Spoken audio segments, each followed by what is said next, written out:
రాజ్యాంగ దినోత్సవం అందరికీ మహోత్సవం. భారతదేశాన్ని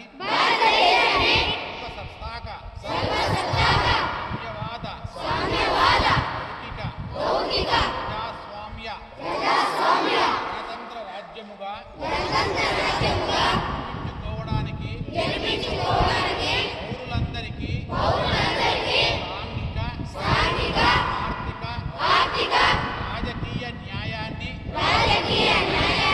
ఆలోచన భావ ప్రకటన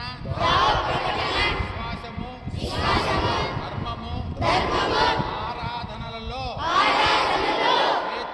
స్వేచ్ఛను అంతస్తును అవకాశములోను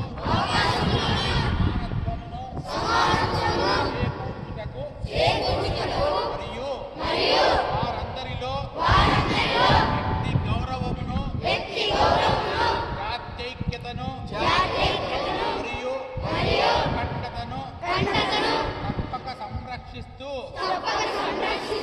భ్రాతృత్వాన్ని పెంపొందించుటకు నిష్ఠాపూర్వకంగా తీర్మానించుకొని 26 నవంబరు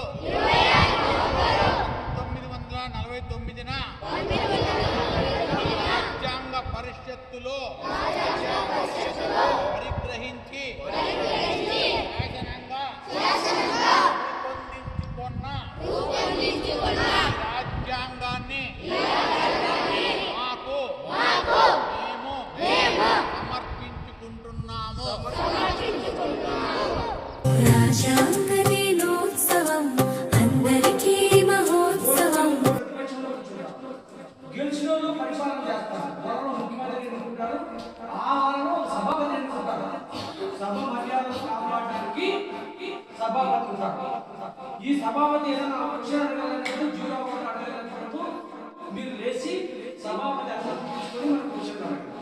ప్రతిపక్షంలో ఉన్నారు, మనం లేస్తే ఆర్థికంగా రాష్ట్రం ఇబ్బందుల్లో ఉంది, డబ్బులు లేవు కాబట్టి ఆ ఆర్థిక ఇబ్బందులు వస్తే కూడా మేము అన్ని కూడా చేస్తామని చెప్పేసి మనం చేస్తున్నాం అధ్యక్ష అని చెప్తాం. ఇది ఆడ జరుగుతున్నటువంటి ప్రతిపక్షము పాలక పక్షము సభాపతి ఇక్కడ నిర్ణయం చేసేది ప్రజలకు మంచి చేస్తున్నామని. ప్రతి పౌరునికి ప్రాథమిక హక్కులను ప్రాథమిక విధులను కల్పించిన పవిత్ర గ్రంథం. ప్రతి పౌరునికి ప్రాథమిక హక్కులను ప్రాథమిక విధులను కల్పించిన పవిత్ర గ్రంథం.